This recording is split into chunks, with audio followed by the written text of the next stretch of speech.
기도하고 시작하겠습니다. 기도하겠습니다. 하나님 감사합니다. 조용한 시간 하나님 다시 허락해 주시고 또 진리의 말씀을 함께 공부하는 귀한 동력자들과 지체들과 함께 아름다운 시간 갖도록 하나님 허락해 주셔서 다시 감사드립니다. 성령께서 우리를 온전히 진리의 말씀 아래로 인도해 주시옵소서. 보는 글과 읽는 보는 글과 생각하는 모든 내용들을 오직 하나님의 말씀 절대 진리 성경 아래로 우리의 모든 생각과 판단을 모아주시기를 간절히 소원합니다. 예수님의 이름으로 기도드렸습니다. 아멘. 네, 우리 예고해드린 대로 8460페이지 고린도후서 1장 1절에서부터 11절 견고한 소망으로 격려함 이 부분부터 보겠습니다. 자, 거기 먼저 보시면은 아, 구약 근거가 나오죠. 음, 볼게요. 8460페이지 세 번째 단락. 음, 일찍이 여호와 하나님께서는 모세로 열조에게 언약하신 가나안 땅으로 들어갈 소망을 갖고 백성을 애굽으로 건져내도록 섭리하셨다. 그리고 이러한 섭리를 통한 언약을 성취해 주시려고 바울로 환란에서 견고한 소망을 갖도록 섭리하셨다. 출애굽했던 사건을 견고한 소망으로 환란 가운데서 격려하는 내용의 근거로 들고 있습니다. 음, 여러분, 우리가 한참 얘기를 안 한 것 같은데, 일단 요걸 먼저 좀 말씀드리고 시작할게요. 두 번째 단락 제일 마지막 문장에 보시면은요. 첫 번째 단락은 이제 고린도 전 후서 1장 1절에서부터 11절까지가 무슨 내용인지에 대한 내용 요약이 나와 있죠. 견고한 소망으로 격려함인데, 그 내용을 하나, 둘, 세 단락으로 나와 설명하고 있고요. 그것에 대한 근거가 두 번째 단락 마지막 문장이죠. 이러한 증거는 여호와 하나님께서 창세전에 작정하신 영원한 뜻에 따라 언약하신 말씀에 바탕을 두고 있다. 자, 그리고 이걸 이제 에, 언약하셨으니까 성취하셔야 되잖아요. 그래서 세 번째 단락 제일 마지막 문장에 보면 이는 하나님께서 창세전에 작정하신 영원한 뜻에 따른 여호와의 언약을 역사적 사실로 성취해 주신 것이다. 그러면 이제 세 번째 단락 시작하는 일찍이는 뭐냐 하면 견고한 소망으로 격려한 내용을 성취하시기 위해서 구약에 약속해 주신 내용이 무엇인지를 공부하는 겁니다. 아셨습니까? 이제 이렇게 구성이 되어 있는 거예요. 그러니까 창세전 근거와 시간 세계 속에서 역사적 사실로 성취된 거. 이게 이제 우리 언약과 성취 섭리도의 어, 제일 바깥 그림하고 그 안쪽 그림이라고 보시면 되고요. 자, 그 다음에 안쪽 그림 있죠. 큰 그림 말고 안쪽에 들어와서 설명하는 내용이 뭐냐면 이 세 번째 단락이라고 보시면 돼요. 거기 일찍이라는 말은 고린도 후서 1장 1절에서부터 11장을 성취하기 위해서 일찍이 이런 말이 되는 거죠.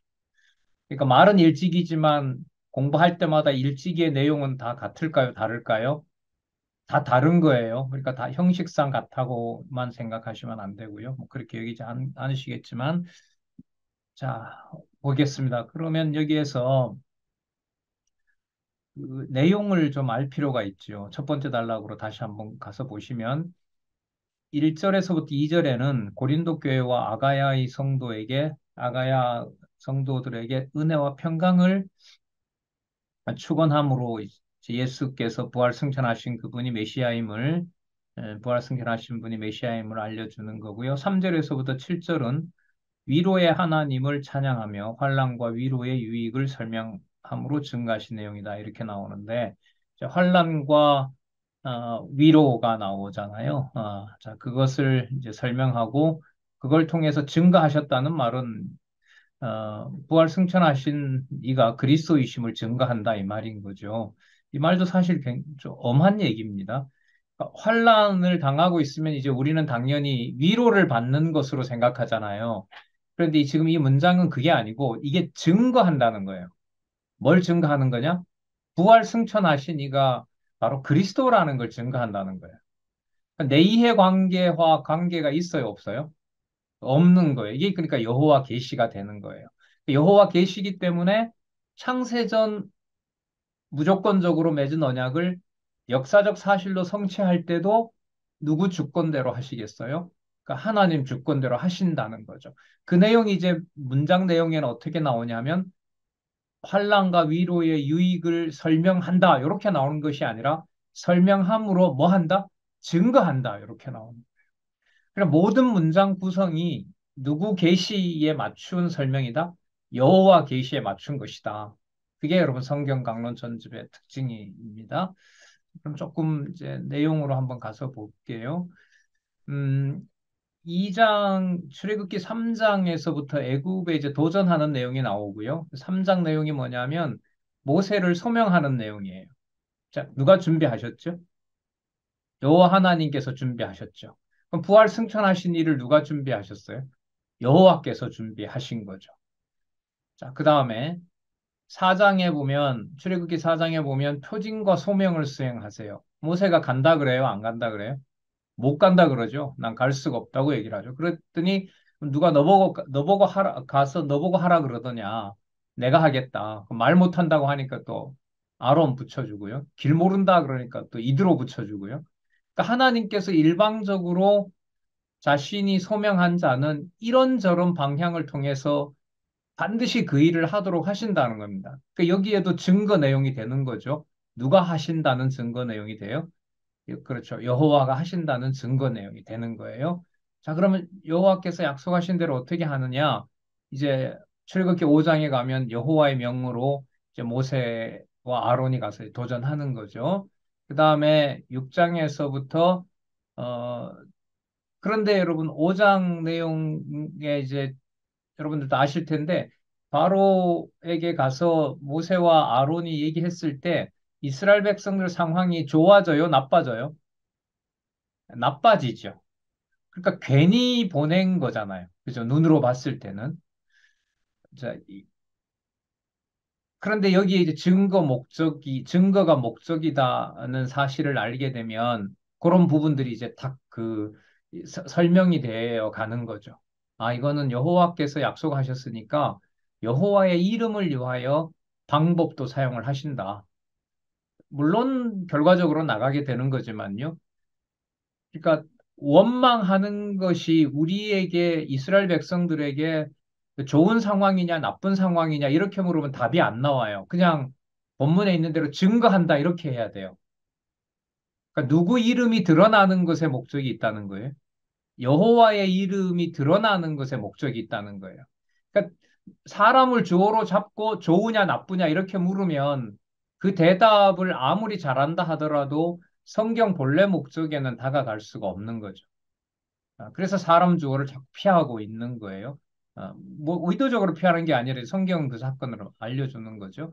그다음 6장에서부터 7장 7절에 보면 이스라엘에게 승리를 하나님께서 약속을 하십니다.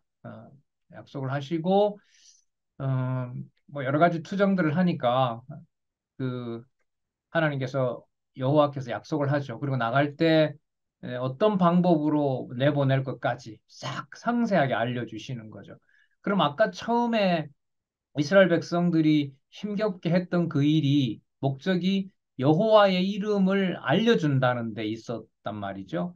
그리고 여호와께서 왜 보내준다고 하셨는데 이렇게 자꾸 장애물이 생기냐라고 질문을 하니까 상세한 모든 일정들을 내가 알아서 하겠다라고 이렇게 쭉 알려주는 내용이 6장에서부터 7장 7절까지고 그 다음 이제 7장 8절에서부터 10장까지 잘 아시는 대로 10가지 재앙을 보내시는 겁니다. 여러분들 그런 생각 해보셨죠? 이거 한두 번이면 될 텐데 왜 10번이나 이렇게 할 필요가 있을까? 이 대답을 이스라엘 백성을 위하여라는 걸로 넣으면 답이 나올까요? 안 나올까요? 안 나와요.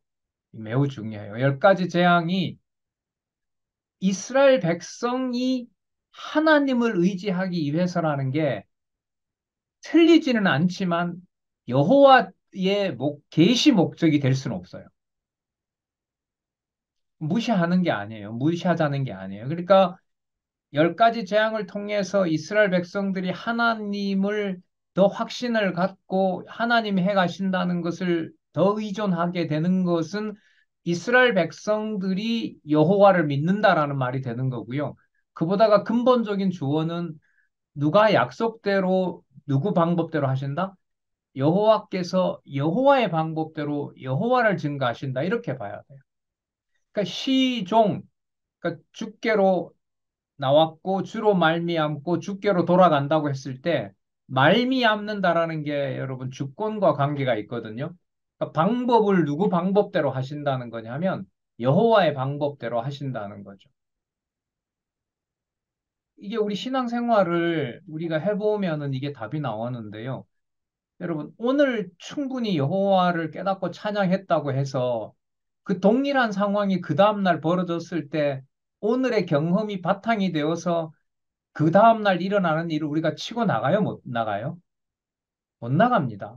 나갈 수가 없어요. 그러면 이스라엘 백성들이 한 번이 아니라 10번 했기 때문에 여호와를 더 경외하게 된다라는 것은 100% 맞는 대답이 될 수가 없는 거죠. 그러나 우리가 오늘 했던 대로 그 다음날 하면 안 되는 것이지만 되는 게 하나 있어요. 되는 게 뭐가 있냐 하면 오늘도 누가 하셨고 여호와가 하셨고 다음 날도 누가 하실 것이다. 여호와가 하실 것이다. 그래서 누구 이름을 누구 방법대로 기억나게 하신다. 여호와의 이름을 여호와의 방법대로 기억나게 하신다. 그게 궁극적인 목적이었어야 돼요. 자, 11장에 가면은 최후 도전을 예고하는 내용이 나오고요. 12장 20절까지. 그 다음에 12장 21절에서부터 51절까지 최후 재앙과 해방시키는 내용이 12장까지 나와요.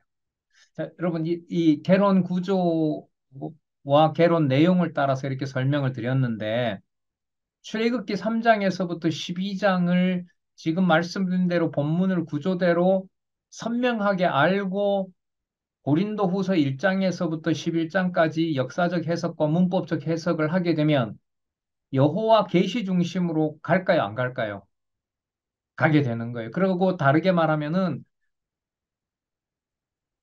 고린도후서 지금 1장이니까요. 고린도후서 1장에서부터 13장까지 나오는 모든 바울과 고린도 교회 성도들의 상황에서 누구를 주어로 생각할 수 있는 토대를 놓게 돼요? 여호와를 또 머리 대신 주 예수 그리스도를 주어로 또 머리로 놓을 수 있는 토대를 어디에서 다 확보할 수 있다? 출애굽기 3장에서부터 12장 본문 내용이 단단하면 거기서 흔들리지 않는 거예요. 그러니까 누구 이름이 안 나오게 될까요? 예를 들면 모세가, 아론이, 이스라엘 백성이, 바로가 이런 말로 결론을 내릴까요? 안 내릴까요? 안 내리게 되겠죠. 그러면 고린도 후서 본문에 가서도 사도 바울이, 거짓 선지자들이, 고린도 교회 성도들이, 아니면 또 다른 뭐 대적자들이 이렇게 해서 사람을 주어로 놓고 그 본문들을 보는 것이 아니라 누구 이름에 초점을 맞춰서 볼까요? 여호와 계시 이렇게 맞춰서 보는 거예요. 그래서 이제 지난 주일 날 제가 지난번 신문에 찾아드렸던 게 146개 여호와 호칭이었잖아요. 그 제가 너무 좋아가지고 일단 내가 본 것만이라도 일단 이렇게 소개를 한 거고 이제 그간 이 성경신학 저자께서 주셨어요. 본인이 체크해놨던 성경. 이제 그걸 가지고 와서 더 보충했고 또 이스라엘 성경도 보충하고 또 거기서 보내온 거 보충하고 해서 지난 주일날 이제 저자한테 드린 거는 여호와가 201개, 201번. 네, 201번. 자, 그러면 여러분 너무 좋죠. 성경 개론, 성경 신학에서 말하는 성경의 주제가 뭐죠? 뭐죠? 여호와 계시, 여호와가 쫙 나오는 거예요. 그래서 하여튼 이번 학기에 그 좀 더 찾는 대로요. 강의를 한번 할 생각입니다. 특강을 한 2시간 정도 해서 여호와 놓고 읽으면 얼마나 성경이 진짜 여호와 계시가 되는지 진짜 드러나게 돼요. 네. 자, 어쨌든 자, 보도록 하겠습니다. 그래서 출애굽기 3장에서부터 12장까지 이 내용을 여호와께서 하시는 일로 확정을 지으면 고린도후서 1장에서 시작하는 내용이 마지막 장까지 예, 누구 주어로 설명을 해갈 수 있다? 여호와를 주어로 설명해 갈 수 있다. 동시에 주 예수 그리스도께서 이렇게 되는 거죠. 여호와께서라는 말하고 교회의 머리 대신 주 예수 그리스도께서 부활 승천하신 바로 그 그리스도께서 이렇게 되는 거란 말이죠. 자, 중요합니다. 뭐든 자 일단 앞에 나오는 게 중요해요. 8장 12절부터 24절을 한번 가서 볼까요? 오해를 풀어주며 격려함.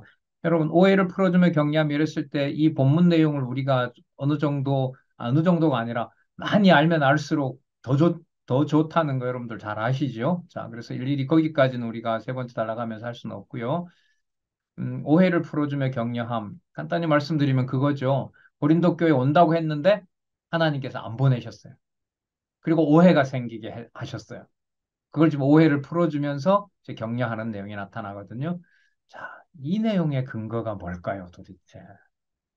세 번째 달 읽어볼게요. 일찍이 여호와 하나님께서는 자, 누굴 등장시킬까요? 요셉으로 자기에게 행한 형제들의 악을 갚지 않을까 하는 오해를 형제들에게 풀어주고 위로하며 격려하도록 섭리하셨다. 이 본문 어느 정도 기억나실 거예요.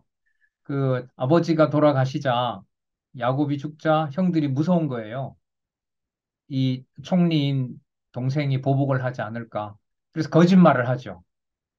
아버지의 유언이 우리를 잘 보살펴 달라고 했던 거였다. 그러니까 그때 요셉이 어떻게 합니까? 울지요.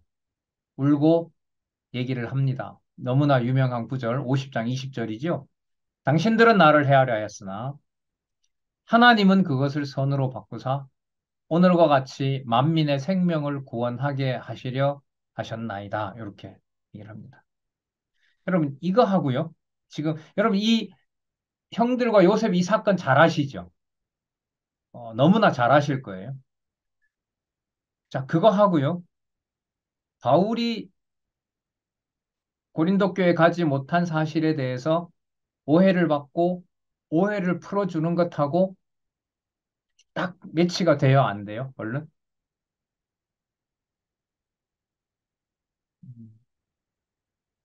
아무 반응이 없으신 것은 저는 이제 긍정적으로 생각을 하기로 했습니다. 아, 다 아시는구나. 이제 이렇게 이제 매치가 되시는구나. 매치가 되는데 설명은 네가 해라. 뭐 이런 거잖아요. 그죠? 연결은 되는데 일단 당신이 얘기를 해라. 뭐 이렇게 이제 뭐 끄떡끄떡 하세요. 송 권사님 그러시면 안 되죠. 손을 들고 제가 하겠습니다. 이렇게 해주셔야지. 예.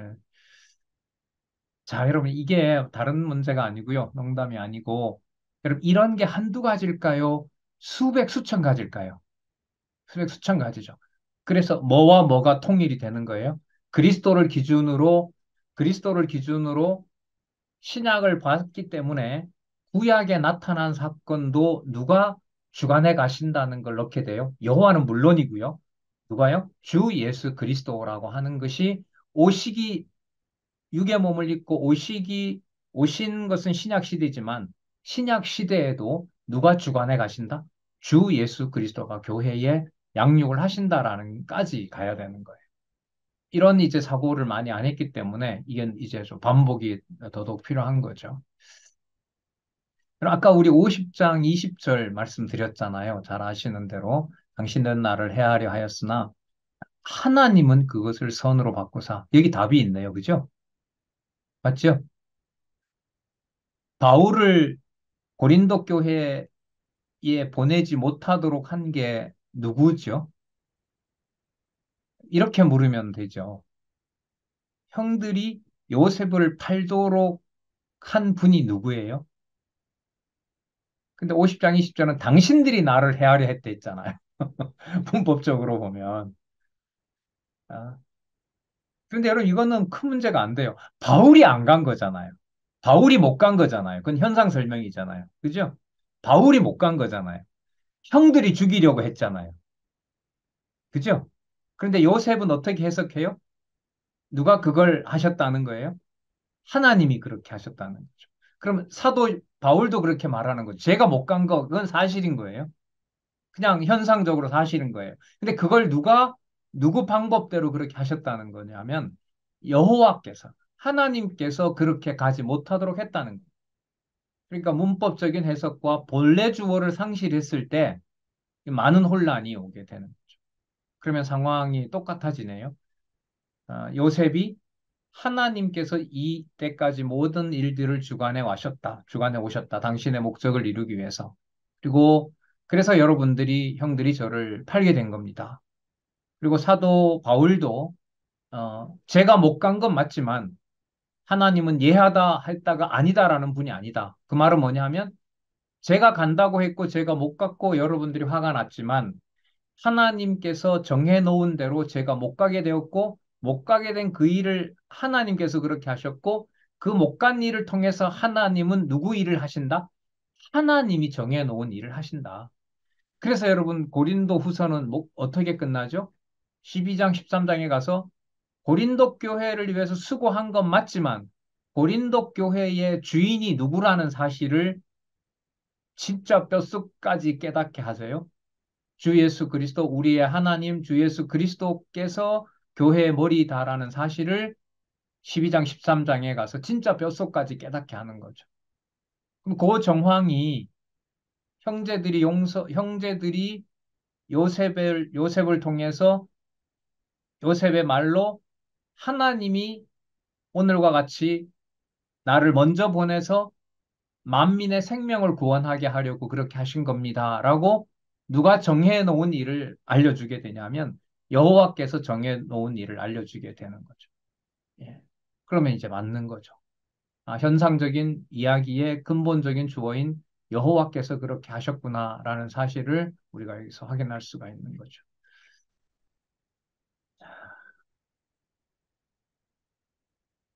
하여튼 뭐 16권은 거의 구조가 짜여져 있기 때문에 뭐 물론 예습도 해서 그런 것도 있지만은 이제 일단은 되게 궁금해져요. 이 오해를 풀어주며 격려함 11장 12절부터 24절까지 내용에 어떤 사건을 소개할까? 여러분 여기서 어떤 사건을 하나를 소개하게 되면 다른 여러 가지 사건들도 계속해서 우리가 찾을 수가 있을까요? 없을까요? 찾을 수가 있는 거죠. 찾을 수가 있는 거죠. 여러분 당장 어, 여기 보면 오해를 형제들에게 풀어주고 위로하여 격려한다. 오해를 풀어주는 내용과 관련된 성경의 사건이 구약에 뭐가 또 있을까요? 생각을 해보시고요. 나 나중에 시간 좀 드릴 테니까 이런 훈련도 연습도 좀 필요한 거죠. 그리고 여러분 그 몇 가지를 통해서 볼 때 우리 실제 생활에서 교회 생활에서 사도 바울처럼 여러분 오해가 생겨요, 안 생겨요? 무지 많이 생기죠. 가정교회에서 생기는 오해는 뭐 너무 많습니다, 사실. 너무너무 많습니다. 실제 교회 생활에서도 그렇고요. 그런데 그 오해에서 누구를 주어로 찾아간다? 찾아가게 하신다? 여호와를 주어로 찾아가게 하신다. 이게 이제 누가 하시는 일이냐면 여호와께서 하시는 일이고 요셉의 경우로 본다면은 뭐 1, 2년이 아니죠. 거의 그 계산을 하면 나오는데 몇 년 정도 되죠? 17년인가 그래요. 17년인가 그 계산 나이가 서른 몇 살 이렇게 나오기 때문에 한 뭐 17년 동안인가 그렇게 긴 시간을 통해서 여호와께서 그렇게 하신다는 사실을 알려줍니다. 자, 한번 생각해 보시고요. 넘어가도록 하겠습니다. 8,471페이지. 사랑으로 형제를 격려함 이렇게 나오죠. 음, 근심케 한 자를 사랑으로 용서하고 위로하라는 내용이 그 사랑으로 형제를 격려함 거기에 나오거든요. 이게 용서 내용이 나오죠. 자, 용서 내용이 나오니까요. 여기서 이제 창세기에 나타난 요셉 사건을 이 저자는 소개하고 있어요. 자, 45장 1절에서부터 11절. 45장 1절에서부터 11절. 이 전체 형들이 결국 형들 용서하는 요셉에 대한 내용이 나오는데, 음, 45장 이 내용은, 어, 형들한테 요셉을 드러내는, 제가 요셉입니다라는 것을, 어, 드러내는 장면인데, 우리 45장 8절을 한번 보겠습니다. 45장 8절. 창세기 45장 8절요. 그런즉 나를 이리로 보낸 자는 당신들이 아니요 누구라? 누구라? 하나님이다. 그럼 아까 그 50장 1절에서 주어가 나왔네요. 본 주어가 누구다? 하나님이다라는 게 이미 45장에서 나왔네요. 그러니까 본문을 꼼꼼히 읽어야 되는 거죠. 45장 본문을 딱 보면 45장에서 이미 요셉이 이 사건을 주관하시는 분은 누구다라고 얘기를 하셨다? 했다? 하나님이라고 했다. 나오죠? 하나님이시라. 하나님이 나로 바로의 아비를 삼으시며 그 온 집에 주를 삼으시며 애굽의 온 땅의 치리자로 삼으셨나이다. 누가요? 하나님이. 답이 나왔죠? 자, 그러면 사도 바울이 용서하라고 한 게 사도 바울의 마음일까요? 아니면 하나님께서 주 예수 그리스도께서 교회의 머리 되시고 그 지체들이라면 바울의 눈에는 만족스럽지 않지만 반드시 양육하신다는 것을 믿게 해주신 결과일까요? 후자인 거죠. 예.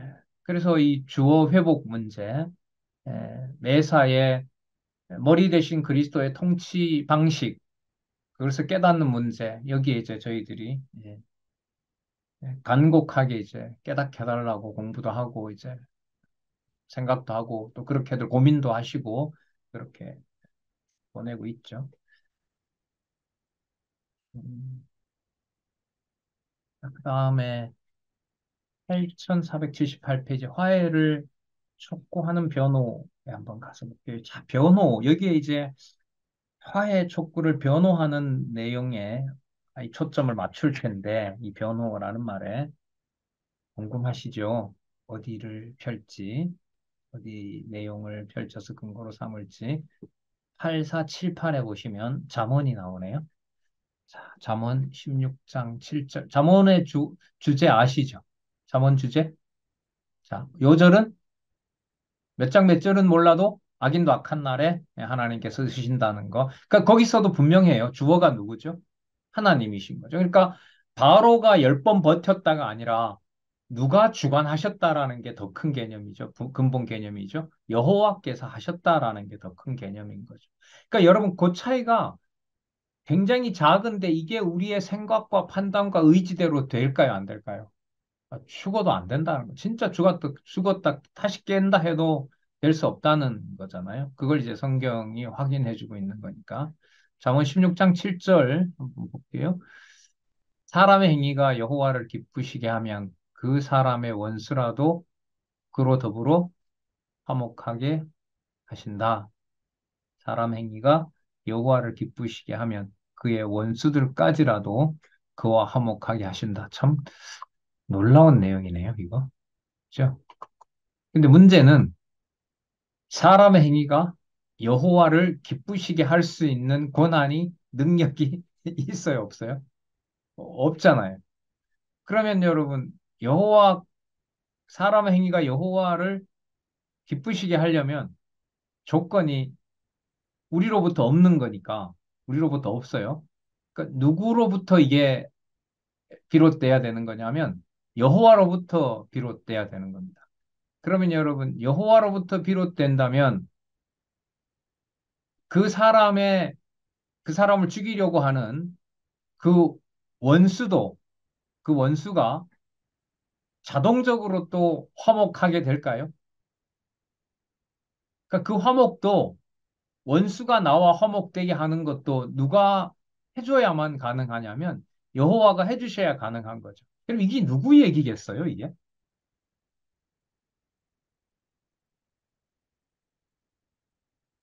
만약에 이걸 이렇게 읽으면 돼요. 사람의 행위가 여호와를 기쁘시게 할 수 있는 게 우리한테 없다라면 하나님이 해주셔야 된다는 거 아니에요. 그죠? 자, 그러면 사람으로서 여호와를 기쁘시게 할 수 있는 자를 하나님께서 보내주셔야 돼요. 근데 타락한 우리는 아니거든요. 그럼 누구 얘기일까요, 이게? 그리스도 얘기예요. 그리스도 얘기. 자, 그 다음에 그리스도가 여호와를 기쁘시게 하는 행위를 하시죠. 모든 것을 다 기쁘시는 행위가 되는 거잖아요. 자, 그런데 그 기쁘신 행위가 자기를 죽이려고 했던 원수들이 누구와 화목하게 하는 일로 하나님 만들어 놓으세요. 하나님과 화목하게 하는 일로 만들어 놓으세요. 여러분, 어느 제목에 지금 가까워지고 있어요? 고린도 후서 1장에서부터 7장까지에 보면 누구와 화해가 나랑 멀어진 게 아니라 누구와 멀어졌다라고 얘기를 해요. 바울과 고린도 교회가 갈라진 게 아니고 여러분들이 누구와 멀어진 것이다? 하나님과 멀어진 것이다. 하나님과 멀어진 것이다. 그리고 사도 바울은 자기가 원하는 대로 또 자기의 어떤 뜻대로 또 자기가 가진 지식으로 자기가 받은 계시 이런 능력을 가졌기 때문에 고린도 교회 성도들과 화해를 하는 것을 조건으로 삼게 해요. 그것을 아예 그 그런 여러 조건들을 하나님이 다 그냥 없애버리고 원수지간이 되게 하세요. 후자가 되는 거 아니에요. 자, 그런데 바울과 고린도 교회 성도들이 분열이 되면 될수록 사도 바울에게 임한 여러 가지 환란들이 그리스도가 받은 것처럼 그 환란들이 사도 바울에게 화목을 이루는 것이 아니라 누구와 화목이 되도록 하시는 거예요? 하나님과 화목이 되도록 하시는 거예요. 그리고 이게 단순화할 수 없는 게 내가 고생하면 내가 좀 이런 거예요. 우리가 이런 실수 많이 하는데 내가 좀 참으면 저 사람이 하나님을 믿고 아니 내가 좀 참으면 저 사람이 덜 흥분하게 되고 그리고 나와 사이가 좋아질 거야. 이거는 그야말로 누구 관점에서 상황을 풀어가는 거죠? 우리 관점에서 풀어가는 거죠. 근데 어느 한 사람이 화가 났고 내가 좀 신앙으로 하나님이 참게 했어요. 내가 참게 했다고 해서 상대방이 동시에 하나님을 더 의지하는 게 보장이 될까요? 안 될까요? 안 되는 거예요. 그게 될 수가 없어요. 그럼 우리는 원하거든요. 내가 좀 참으면 내 참는 것을 하나님이 참게 했다고 믿고 저쪽도 참게 되고 그리고 나와 사이가 좋아지고 이렇게 원하거든요. 그런데 그게 애초부터 하나님께서 사도 바울을 그런 계획으로 고린도 교회 성도들이 하나님과 화목을 이루도록 하신 게 아니었어요. 그러니까 화목의 여지를 누구에게 전혀 안 준다는 얘기예요. 그러니까 고린도 내용으로 들어가면 누구에게? 바울에게. 고생은 어느 정도로 하고 30번, 수십 번 죽을 정도로 하고 분명히 뭔가 요구할 수 있는 조건이 되는데도 그걸 사도 바울에게 조금이라도 줘요, 안 줘요? 안 줘요. 손을 댈 수 없게 한다는 거죠. 자, 너무 좀 장황해졌는데 잠언 16장 7절로 가서 다시 보면 사람의 행위가 여호와를 기쁘시게 하면 이 말은 이때 사람의 행위라고 하는 것은 좋은 것, 나쁜 것 이런 거 따지는 게 아니에요. 정하신 뜻대로 모든 일을 해 나가는 것을 누가 기뻐하신다라고 믿는 거냐면 여호와가 기뻐하신다고 믿는 거예요. 그러니까 이게 누구 얘기가 되냐면 육의 몸을 입고 이 땅에 오실 누구 얘기예요? 그리스도 얘기. 그리스도 얘기인 거예요. 그리고 그리스도가 이 땅에 오셔서 그러면 당신이 여호와의 뜻을 다 순종했으니까 백성들이 그 앞에 무릎을 다 꿇어요, 꿇지 않아요? 꿇지 않죠. 그럼 누구만 꿇게 하냐? 누구만 화목하게 하느냐? 돌아올 자들만. 유대인들이 다 구원받는 게 아니잖아요. 그럼 누구만 화목하게 해요? 하나님이 정해놓은 백성만 화목하게 하는 거예요. 그럼 여러분 여기에서 그러면 아까 모든 사람들이 화목하게 되지 않는 것은 아까 예수님께서 하나님을 기쁘시게 하는 순종을 덜 했기 때문에 그런 건가요? 그러면 누구 이름이 안 나와요? 자꾸 조건을 그 보이는 아들에게서 찾게 되면 누구 이름이 나오지가 않아요. 아버지가 나오질 않아요. 하나님이 나오지 않는단 말이죠. 지금 이 상황을 좀 이렇게 얘기할 수 있는 게 고린도 후서를 근래 이제 강의를 했기 때문에 어떤 우리 권사님 얘기대로 할 말이 없네 이렇게 얘기를 하는데 실제로 그래요. 결국은 고린도 후서 13장이 끝나게 되면 성부, 성자, 성령 그 내용 나오잖아요. 제일 마지막 장 마지막 절에 주 예수 그리스도의 은혜와 하나님의 사랑과 성령의 교통하심. 그러니까 수십 번 죽을 뻔한 사도 바울의 행위가 어떤 것 하나라도 그 행동 때문에 고린도 교회가 하나님과 화목했다라는 말을 하게 해요, 못하게 해요? 못하게 해요. 그러면 사도 바울이 한 게 그냥 아무런 쓸모없는 짓인가요? 그것도 아닌 거예요. 그 사람의 행위가 하나님이 얼마나 기뻐하는지는 삼층천에 데리고 가서 사도가 맞다는 걸 확인해 주잖아요. 그리고 30번이나 죽을 뻔한 그 고비를 견디게 하고 그건 하나님의 은총이 맞거든요. 그런데 그 은총이 고린도 교회 성도들이 하나님과 화목을 이루었을 때 1%라도 바울의 이름을 거기에다 넣게 해요, 못 넣게 해요? 넣지 못하게 해요. 그래서 다시 묻는 거예요. 그러면 바울이 수십 번 죽으려고 했던 그게 아무런 값어치가 없느냐? 값어치가 없는 게 아니에요. 값어치가 없는 게. 값어치가 없는 게 아니라는 말은 바울도 누구 앞에서 하게 했을 뿐이에요. 하나님 앞에서 하게 했을 뿐이에요. 바울이 그만큼 견뎠기 때문에 고린도 교회 성도들이 화목을 한 게 아니에요. 그 말을 못하게 하는 거예요. 그렇다고 해서 사도 바울의 수고가 아니었으면 고린도 교회가 양육을 할 수 있나요? 할 수 없는 거예요. 그래서 여러분 제가 지금 무슨 얘기를 하냐면 부모로부터 아니면 다른 형제로부터 신앙을 갖게 된 거 너무너무 좋아요. 성경 신학 청서를 이렇게 수십 년 동안 쓰게 해서 이렇게 좋은 안내를 만들어 준 거 인간적으로 보면 이 고마움에서 절대로 헤어날 수가 없어요. 너무너무 감사한 일이에요. 예를 들면 자녀가 부모에게 감사하는 것처럼. 그런데 하나님께서 만들어내는 화해는 뭐냐 하면 그렇게 그 사람에게 폭 빠지도록 했는데도 그 사람 입에서 나오는 말은 내 덕분에, 내 공로 때문에 너가 그렇게 된다는 말을 못하게 하는 것이 교회예요. 그럼 이쪽이 그걸 몰라주느냐? 사도 바울이 수고한 걸 사도 바울이 이렇게 편지를 했는데 모를 리가 있나요? 다 알죠, 고린도교 성도들이. 그런데 사도 바울에게 매이는 것이 아니라 누구와 화목을 이루는 일이 돼요?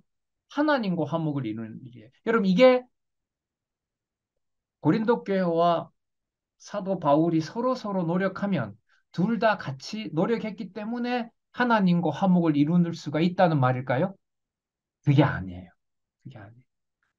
그게 아니에요. 그러면 여러분 여기에서 기쁨도 생기고 때로는 사람에게 얽매이기도 하고 또 사람 때문에 상처받기도 하는 그 모든 내용에서 누구의 이름이 빠지게 되면 머리 대신 그리스도의 이름이 빠지게 되면 절대로 누구에게 영광을 돌리는 일은 불가능하다는 게 되죠. 예, 여호와 하나님께 영광을 돌리는 일은 불가능하게 돼요. 그러니까 여기에서 그야말로 냉정함과 감사가 동시에 교차하는 거예요. 감사하죠. 고린도 교회 성도들이 얼마나 감사하겠어요. 하지만 고린도 교회 성도들이 무한히 감사한다 하더라도 누구에게 매이지 말라고 또 밀어내요. 바울에게 매이지 말라고 바울은 또 밀어내게 해요. 그래서 누구와 화목이 된다는 걸 만들어내죠. 여호와 하나님과 화목이 된다는 걸 만들어내줘요. 근데 지금 이거 한번 꼭 한번 생각해 보시기 바랍니다. 지난 그 어쨌든 뭐 육의 몸을 가지고 태어났으니까 부모가 있거나 형제가 있거나 자녀가 있거나 아니면 뭐 가까이 있는 지체들 글쎄 혼자 뭐 목포나 이런 데 혼자 공부하시는 분이 있다고 하지만 어쨌든 뭐 가족들이 있을 거 아니에요. 그 모든 가족 관계에서 일어났던 모든 일들이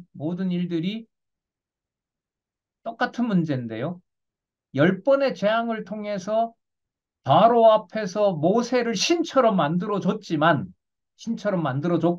사도 바울을 신처럼 만들어줬지만 모세든 사도 바울이든 간에 누구에게로 화목되는 일은 절대로 할 수가 없어요. 여호와께로 화목되는 일을 여호와께로 인도하는 일은 모세 스스로도 할 수가 없고 하고 싶지도 않고 해서도 안 된다는 사실을 가르쳐줘요. 바울도 마찬가지죠. 바울을 통하지 않으면 고린도 교회는 양육받을 수 없어요. 그냥 버려져요. 그래서 하나님께서는 그렇게 수십 번 죽게 한 거죠. 하지만 그 사도 바울의 입에서 여호와와 화목되는 일은 내 공로가 누적되기 때문에 그렇게 된다라는 말을 절대로 못하게 해요. 그러면 맞죠? 신앙을 물려준 부모가 고맙지만 그 사람에게 빠질 수는 없어요. 목사님 너무나 귀한 일을 했고 너무너무 좋아요. 목사님 같은 경우에 여러분 들으셨지만은 이 저자도 가족들이 오해할 만큼 성경 신학에 푹 빠져 20년, 30년 산 사람에게 가족들이 가족보다 왜 더 챙기냐는 말을 할 정도로 진리의 말씀에 올인하는 것을 너무너무 기뻐하신 거죠. 근데 고백을 들으셨겠지만 하나님의 일을 하나님의 방법대로 하는 것을 누가 손을 대지 못하도록 해요? 저자가 손을 못 대도록 하시는 거 보셨잖아요. 그럼 그것만 그럴까요? 모든 성도들이 다 그런 방향으로 인도해 갈까요? 후자인 거죠. 가만 돌이켜보면 바로 가족 교회의 비밀이 거기 있었던 거예요. 왜 그때 그런 일이? 아직도 마음의 상처가 있고, 아직도 해결하지 못하는 문제가 있고, 이 모든 것들이 그 화목의 하나님과 화목하는 그 일을 어떤 다른 인간적인 어떤 공로와 수고와 이런 것들, 혹은 장애, 수고건 아니면 뭐 방해건 간에 다 초월해서 하나님과의 화목을 이루는 일은 하나님께서 하신다라는 게 고린도 후서에서 초반부에서 말하는 건덕을 위한 화해인 거고요. 그 화해를 하나님이 해주셔야 고린도후서 8장에서부터 13장에 나오는 협력이 가능해요. 합력이 가능해요. 여러분, 합력은 누가 하는 게 현상이에요? 여러분들과 제가 하는 게 현상이잖아요. 현상적으로 보면 그게 누가 안 보여요? 하나님 안 보이잖아요. 뭐 내주하신다고 하지만 하나님 이름이 나올 리가 없잖아요. 권사님과 제가 합력하는 거잖아요. 거기 하나님 이름은 없거든요. 그러나 고린도후서 1장에서부터 7장은 누구 앞에서 화해라는 게 이미 설명이 되고 있죠. 하나님과 화해된다라는 게 설명이 되고 있는 거예요. 그래서 저는 참 놀랍다고 생각하는데 이 성경 신학 이 양육 부분의 고린도 전후서를 통해서 사람에게 너무너무 감사하고 고마워하지만 그 사람에게 빠지지 않는 대원리를 가르쳐 주는 내용이 고린도 후서라고 봐요. 그러니까 처음에는 사도 바울이 고생한 것 때문에 눈물로 좀 많이 읽게 되더라고. 뭐 사실 뭐 저도 목회는 하진 않았습니다만은 어쨌든 간에 야, 이 일이 어떻게 이게 가능하지라고 하는 좀 감격스럽게 읽게 돼요. 그런데 어느 순간부터 이게 어떻게 가능해라는 좀 반발심도 생겨요. 근데 그 모든 게 결국은 여호와께서라는 하나님께서 하신다는 주어를 찾아오는 과정이었다는 게 생각이 드는 겁니다. 그게 되지 않으면은 도저히 하나님 앞에서 화해는 일어날 수가 없는 겁니다. 굉장히 엄격한 거죠, 그러니까. 예. 자, 잠언 여러분 지금 이렇게 말씀드린 내용이 이런 내용들이 이 잠언 주권성에 가면은 그 솔로몬이 르호보암에게 하는 내용에서 보면 이런 내용 지금 말씀드린 것이 제가 성경대로 말씀을 드렸다면 잠언 내용이 읽으면 이런 내용이 나올까요, 안 나올까요? 나와요. 나옵니다. 그 잠언 내용이 여러분 뭘 바탕으로 하죠? 열왕기를 바탕으로 하죠. 열왕기 내용을 역사적 사실로 두고 이제 르호보암에게 죽을 날이 가까워져 이제 그 솔로몬이 얘기했다고 그렇게 얘기하거든요. 그 방법론 면에서 어떤 것이 지혜와 명철과 지식인지를 상세하게 알려주는 거죠. 지혜는 아시는 것처럼 어디에 정한 뜻이다? 창세전 정한 뜻이다. 명철은요? 창조와 심판을 하나님이 주관한다. 지식은요? 그때그때마다 열어 밝혀주는 지각을 하나님 뜻을 강구하게 한다. 그럼 맞는 거죠. 사도 바울로 하여금 자신이 그렇게 수고해도 고린도 교회를 자기가 주관하지 못하게 하는 거. 자, 요 방향으로 보시면 돼요. 그래서 잠언 16장 7절 한 절을 소개했지만 이 연구를 여기서 더 해간다면 잠언 전체에 나타난 여호와의 주권성을 고린도 후서 건덕을 위한 화해와 더 나가면 건덕을 위한 협력까지 묶어낸다고 하면 이거는 엄청난 공부가 된다고 봐요.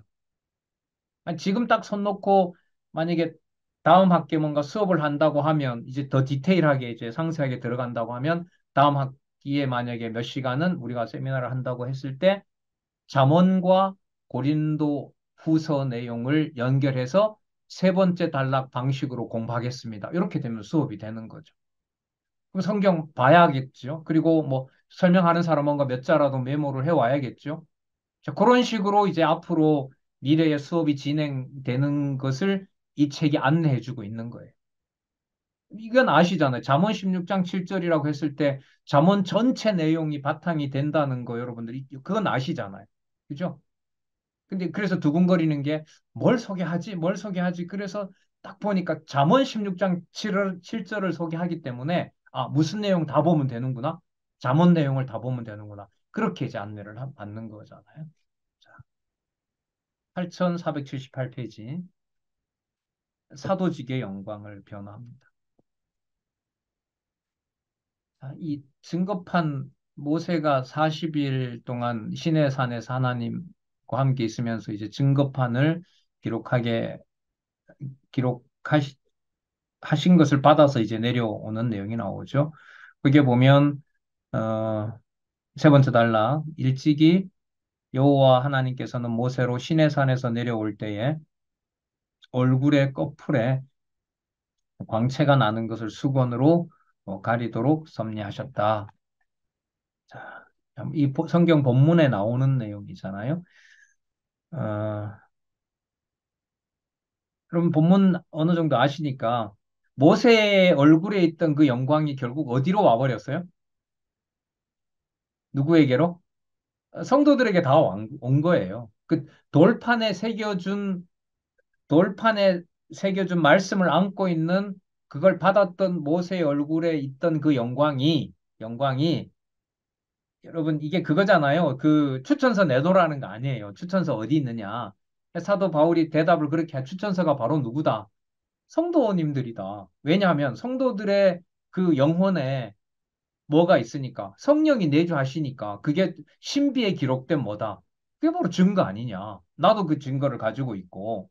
근데 무슨 증거를 내놓으라고 하느냐 이거죠. 그리고 또 하나는 그리고 그 그림자를 받았던 모세의 그 영광도 너무 영광스러워서 볼 수 없었던 것인데 사도 바울에게 줬던 그 사도직의 영광이 크지만은 그걸 가지고 고린도 교회 성도들에게 내가 못 간 것을 그대로 받아들여다라고 또 함부로 말할 수가 있어요, 없어요? 함부로 말할 수가 없는 거죠. 함부로 말할 수가 없어요. 그리고 또 하나는 그 이 광채가 나는 부분을 이 3장에서 이제 그 두 번 얘기를 하는데 하나는 뭐냐면 모세가 수건을 쓰잖아요. 모세가 수건을 쓰잖아요. 그러니까 영광의 광채 때문에 쓰기도 했고요. 또 하나는 뭐냐면 영광을 어떻게 보면 이렇게 감싸는 거예요. 보호하는 거예요. 왜? 여호와의 영광이 뭐 할까 봐? 사라질까 봐. 두 가지가 나오거든요. 고린도서에는. 자, 그러면 이제는 성도들의 영혼에 기록한 거기 때문에 그 영광이 사라질 일이 있어요, 없어요? 없다는 거예요. 없다는 거예요. 영광스러운 영광 때문에 가리긴가 하지만 나중에 보면 그 영광이 없어질까 봐 이렇게 보호하고 있는 거예요. 그래 지금 그럴 필요가 없다는 거죠. 그 영광이 어디에 있기 때문에 성도들의 마음판에 기록되어 있기 때문에. 자, 그러면 여기에 에, 추천서를 달라라고 했을 때 그 추천서는 어디에 기록되어 있다? 신비에 기록되어 있다. 성도들의 마음에 기록되어 있고 나에게 기록되어 있고 내주 안에 내주하시는 성령께서 서로 말씀으로 서로 교통하게 한 건데 거기에 어떤 다른 증거가 필요하냐? 그래서 그 의문의 법은 이제 더 이상 뭐가 될 수가 없다. 증명서가 될 수가 없다. 그러니까 여러분 나중에 고린도후서 마지막 절에 나오는 성령의 교통하게 하심이라는 게 문자와 단순히 인간들이 주고받는 의사소통을 말하는 걸까요? 아닌 거죠. 무슨 언어 이전의 문제인 거예요. 언어 이전의 문제. 언어 이전의 문제. 신비로운 차원인 거죠. 자, 8484페이지. 사도직의 인내를 변호하는 내용. 아, 시간이 좀 벌써 됐네요. 우리 8시 10분에 4장에서부터 조금 진도를 좀 서둘러 가도록 하겠습니다.